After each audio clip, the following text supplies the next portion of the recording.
আউয়ালু মা ইউহাসাবু বিহিল আবদু ইয়াওমাল কিয়ামাতিস সালাত। কিয়ামতের ময়দানে বান্দা, প্রথমে তোমার উপর অন্য কোনো হিসাব নেওয়া হবে না। কিয়ামতের ময়দানে তোমার উপর প্রথম যেই হিসাব নেওয়া হবে ওইটা হলো নামাজ। আল্লাহু আকবার। প্রথম হিসাব নামাজের ব্যাপারে। আপনি যদি প্রথমেই ধরা খান, এরপরে বাঁচার সম্ভাবনা আছে? আবার নামাজ হলো জান্নাতের চাবি, বেহেশতের চাবি। আল্লাহর হাবিব সাল্লাল্লাহু আলাইহি ওয়াসাল্লাম বলেন, মিফতাহুল জান্নাতিস সালাত। এই ঘরের সামনে, এই ঘরের দরজায় যদি তালা দেওয়া থাকে, এই ঘরের দরজাটা যদি লক করা থাকে, আপনি যদি ঘরের মধ্যে আসতে চান, আপনি যদি ঘরের মধ্যে প্রবেশ করতে চান, তাহলে ওই তালাটা খোলার জন্য চাবি লাগবে, ঠিক কি না? কিন্তু আল্লাহর হাবিব সাল্লাল্লাহু আলাইহি ওয়াসাল্লাম বলে, মিফতাহুল জান্নাতিস সালাত। নামাজ হলো জান্নাতের চাবি, নামাজ হলো বেহেশতের চাবি। ঘরের দরজায় তালা দেওয়া থাকলেও চাবি ছাড়া যেমনি ভাবে ঘরের মধ্যে প্রবেশ করা যায় না, ঠিক তেমনি ভাবে বেনামাজি হয়েও জান্নাতে প্রবেশ করা যায় না। জাহান্নামের দ্বার রক্ষীরা, জাহান্নামের ফেরেশতারা জিজ্ঞাসা করবে, কি ব্যাপার, আজকে কি কারণে তোমরা জাহান্নামে এসেছো?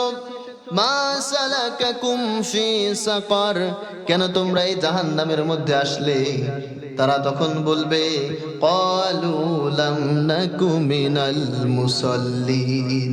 আজকে আমাদের জাহান্নামে আসার কারণ হলো, আজকে আমরা জাহান্নামী হওয়ার কারণ হলো, দুনিয়ায় যখন ছিলাম, দুনিয়ায় থাকা অবস্থায় আমরা মুসল্লি ছিলাম না। ক্বালু লাম নাকু মিনাল মুসাল্লিন। দুনিয়ায় যখন আমরা ছিলাম, দুনিয়ায় থাকা অবস্থায় আমরা মুসল্লি ছিলাম না, আমরা নামাজ পড়তাম না। এই কথা যখন বলবে, ওই জাহান্নামের ফেরেশতারা বলবে, কি ব্যাপার, তোমরা যে নামাজ পড়তে না, তোমাদের কাছে কি কোনো সতর্ককারী আসছিল না? তাকাদু তামাইয়াজু মিনাল গায়জ কুল্লামা উলকিয়া ফিহা ফাওজুন সাআলাহুম খাজানাতুহা আলাম ইয়াতিকুম নাযীর। আল্লাহু আকবার। জাহান্নামীরা যখন জাহান্নামে চলে যাবে, জাহান্নামের ফেরেশতারা আবার জিজ্ঞাসা করবে, দুনিয়ায় যখন ছিলে তোমাদের কাছে কি কোনো সতর্ককারী আসে নাই? তোমাদের কি মসজিদের মধ্যে শুক্রবারে বলা হয় নাই? তোমাদের কাছে কি আলেমরা এসেছিল না? তোমাদের কাছে কি সাইদি আসে নাই? তোমাদের কাছে কি আজহারি আসে নাই? তোমাদের কাছে কি আমির হামজা আসে নাই? তোমাদের কাছে কি মামুনুল হক আসে নাই? তোমাদের কাছে কি দুনিয়ায় সতর্ককারী এসেছিল না? কি কারণে তারা তোমাদেরকে সতর্ক করার পরেও তোমরা জাহান্নামে আসলে? তারা তখন বলবে, ক্বালু বালা ক্বাদ জাআনা নাযীর। হ্যাঁ, আমাদের কাছে সতর্ককারী এসেছিল, আমাদেরকে বারবার বুঝাতো, আমাদেরকে বারবার নিষেধ করতো, আমাদেরকে বলতো নামাজ পড়, আমাদেরকে বলতো ইকামতে দিনের পথে চল, আমাদেরকে বলতো ইসলাম মোতাবেক জীবনটা চালা। আমরা তাদেরকে মিথ্যাবাদী মনে করতাম, আমরা মনে করতাম তারা মিথ্যাবাদী। তারা আমাদেরকে নিষেধ করার পরেও, তারা আমাদেরকে সতর্ক করার পরেও আমরা তো তাদের কথা মানতামই না। আমরা তাদেরকে মনে করতাম মিথ্যাবাদী, আমরা তাদেরকে বলতাম রাজাকার, আমরা তাদেরকে বলতাম ধর্ষণকারী, আমরা তাদেরকে বলতাম যুদ্ধ অপরাধী। এইভাবে তাদের উপরে ট্যাগ লাগায়া লাগায়া তাদের কথা আমরা মানতাম না, ঠিক কিনা? সতর্ক করে যে আপনারা জাহান্নাম থেকে বাঁচানোর জন্য, জান্নাতে নেওয়ার জন্য আপনারা সতর্ক করে, তারে বলে রাজাকার। নাউজুবিল্লাহ। কাফিরদের আচরণ এটা।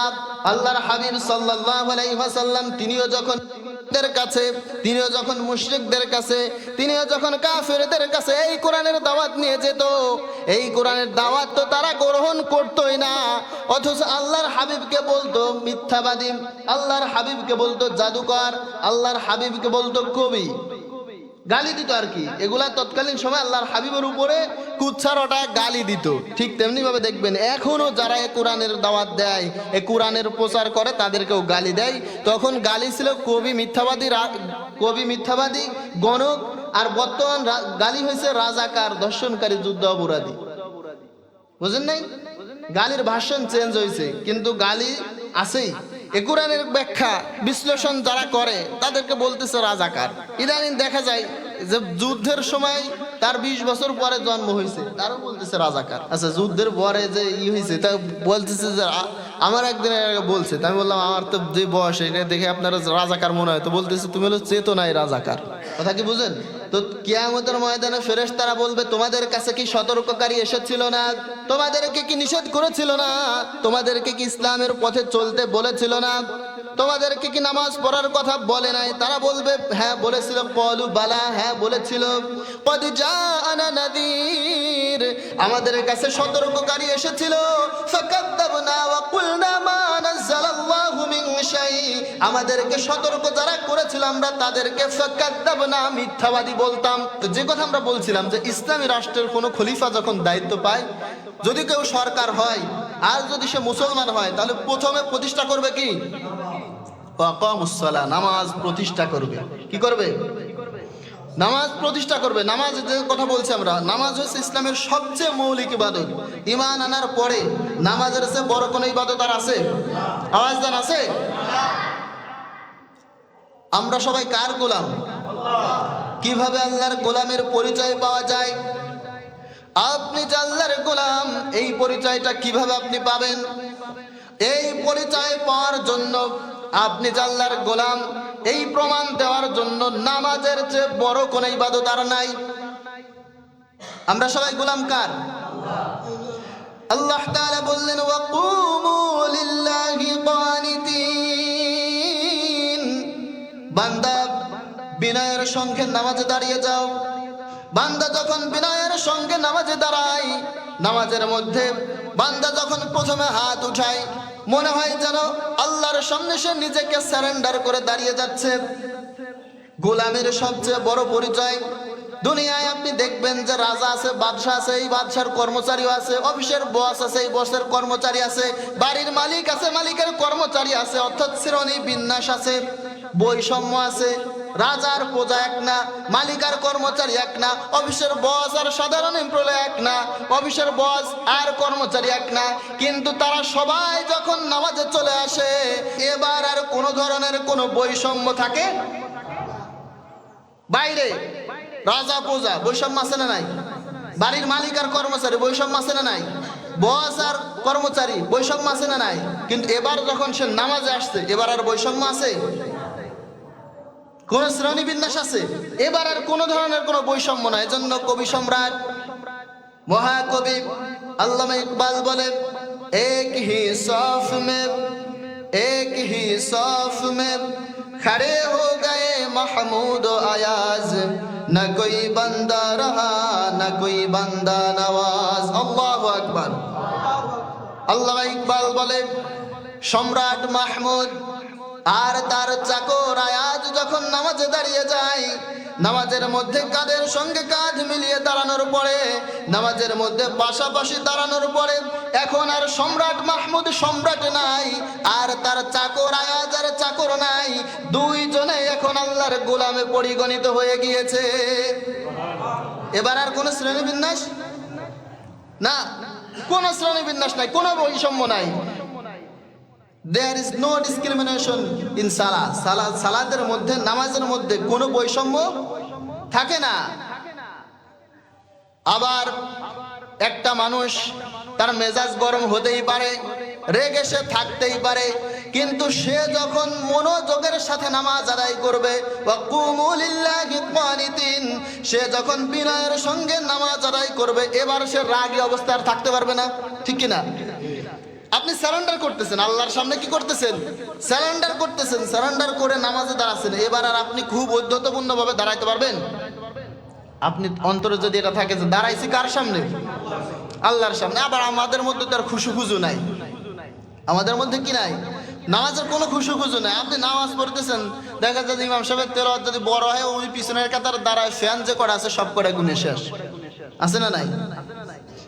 ইমাম সাহেব যে কি তেলাওয়াত করতেছে ওই চিন্তার তার মধ্যে নাই, কিন্তু খুশু খুজুর সহিত নামাজ আদায় করার আদেশ দিয়েছেন কে? আল্লাহ রাব্বুল আলামিন বলে, ক্বাদ আফলাহাল মুমিনুন, সফলকাম মুমিন যারা, আল্লাযীনা হুম ফি সালাতিহিম খাশিউন। আল্লাহ রাব্বুল আলামিন বলে, সফলকাম মুমিন যারা নামাজের মধ্যে বিনয়ের সঙ্গে খুশু খুজুর সহিত নামাজ আদায় করে তারা। সফলকাম মুমিন যারা নামাজের মধ্যে এইভাবে চাঁদরায় নাকি? হ্যাঁ, নামাজের মধ্যে মশা এমন জোরে থাপ্পড় মারতেছে, দেখা যায় যে ওনার মশা মারার ঠেলায় সবার নামাজ শেষ। ইমাম সাহেব কি তেলাওয়াত করতেছে পরের আয়াত ভুলে গেছে। আবার কেউ কেউ আসছে যে পিছনে আসছে, নামাজ চলতেছে, পিছনে আসে উনি একটা কাশি দেয়, উনি কাশিতে জানে আমি কিন্তু আসছি, তেলাওয়াত কিন্তু অত তাড়াতাড়ি শেষ করলে আজকে হইতেছে না, একটু দেরি করো। একজন এই পাশে আসছে, ওই পাশে যাবে উজু করতে, উনি ওই জায়গাতে জোরে একটা কাশি দিয়ে বুঝাইছে যে হুজুর তেলাওয়াত বড় করেন, আমি আসতেছি, এক রাকাত কিন্তু আমার পাইতেই হবে। আছে না নাই? আছে, অবশ্যই আছে। উনি বুঝায় যে আমি তো আসতেছি, আমি তো আর সাধারণ কেন, আমি আপনার পাক্কা মুসল্লি, আমার আগে আপনি নামাজ শেষ করবেন, তা হতেছে না, তেলাওয়াত বড় করেন। নামাজের মধ্যে দেখা যায় যে সে মশা মারাই ব্যস্ত। আবার অনেকে আছে যে নামাজের মধ্যে আল্লাহ তো বলে খুশুখুশুর সহিত নামাজ আদায় করো, তারা কিয়ামতের ময়দানে একদল লোককে আল্লাহ তাআলা জাহান্নামে দিবে, তাদেরকে বলবে যে তোমার ফেরেশতারা জিজ্ঞাসা করবে কি ব্যাপার তোমরা যে জাহান্নামের মধ্যে আসলে, কেন আসলে? তারা বলবে যে আমরা নামাজ যখন আদায় করতাম আমরা মনোযোগের সাথে নামাজ আদায় করতাম না, নামাজে আমরা কি ছিলাম? উদাসীন ছিলাম, নামাজে আমরা উদাসীন ছিলাম। সূরা আল মাউনের মধ্যে আছে নামাজের, আমরা যখন নামাজ আদায় করতাম আমরা উদাসীন ছিলাম। দেখবেন যে নামাজ একজন দাঁড়াইছে, ওরা 3-4 জন মিলে ধরে রাখা লাগবে, ওইভাবে ডুলে পড়তেছে, ও কোনো দিক ওর মনোযোগ নাই। মুমিন, সফলকাম মুমিনের নামাজ কেমন হবে? ইমাম আবু হানিফা রাতের বেলায় কোরআন তেলাওয়াত করতেন কত, এটা তো আপনারা জানেন। তিনি রাতের বেলায় নামাজ আদায় করতেছে, পাশের বাড়ি, ওনার বাড়ির পাশের বাড়ি আগুন লাগছে। আগুন লাগলে আপনারা দেখবেন যে হই হুল্লোড় করে ডাক সারে চিল্লা চেঁচামেচি করে তারপরে না আগুনটা নিভায়। তেমন শব্দ হয়েছে, এমন চিল্লানি দিয়ে না এই ওই বাড়ির আগুনটা নিভাইছে। এখন সম্পূর্ণ আগুন নিভানোর পরে ফজরের আজান যখন দিয়েছে, এবার আবু হানিফা ঘর থেকে বের হয়েছে। এবার জিজ্ঞাসা করছে, হুজুর মসজিদে তো বয়ান বড় করে দেন, আপনারা তো আগুন নিভানোর সময় পাওয়া গেলেন, আছে না? হুজুর বলতার জন্য এক শ্রেণীর লোক, হুজুর মসজিদে তো বয়ান দেন খুব গরম, কিন্তু আপনারা তো সমাজের এই কাছে পাওয়া গেল না হুজুর। দেখবেন এদের তো ঘাড় মোটা হয়, এগুলার ইসলাম বিরোধী যারা, আলেম বিদ্বেষী যারা, এগুলোর ঘাড় মোটা হয়, হুজুর আপনার তো পাওয়া গেল না হুজুর। বুঝছেন কথা? আবু হানিফা বলে, আসলে আমার বাড়ির পাশের বাড়িতে যে আগুন লেগেছিল ওইটা আমি টের পাই নাই, কারণ আমি নামাজের মধ্যে দাঁড়িয়েছিলাম, নামাজের মধ্যে তেলাওয়াত করতেছিলাম, আর আমার সম্পূর্ণ মনোযোগটা নামাজের মধ্যে ছিল, এই কারণে আমার পাশের বাড়িতে যে আগুন লেগেছে ওইটা আমি টের পাই নাই। যদি টের আমি পেতাম তাহলে সবচেয়ে আগে আমি আসতাম। কেমন নামাজ বুঝছেন? ওনার নামাজ কেমন নামাজ বুঝছেন? পাশের বাড়ি লাগছে আগুন, এই পাশের বাড়ি আগুন লাগছে, এমন হই হুল্লোড় চিল্লানি চেঁচামেচি দিয়েছে, এরপরেও কি হয় নাই? টের পাই নাই। আর আমাদের নামাজের কথা একটু চিন্তা করেন তো, সারা দিনে যদি যে চিন্তা আমার মাথায় না আসে, নামাজে দাঁড়াইলে ওইটা আমার মাথার মধ্যে আসে। কাজ কাম করতেছে চিন্তা মাথায় নাই, ঘুমাইলেও এমন চিন্তা আসে না যে চিন্তা নামাজে দাঁড়াইলে আসে। এ বাস্তব প্রমাণ হলো আমি। আমার কাছে অনেকেই জিজ্ঞাসা করে যে নামাজে মনোযোগ ধরে রাখার এই সিস্টেম আছে কি, নামাজে মনোযোগ ধরে রাখার পদ্ধতিটা কি, একটু কর। নামাজে মনোযোগ থাকে না, নামাজে মনোযোগ কি হয়? নষ্ট হয়ে যায়।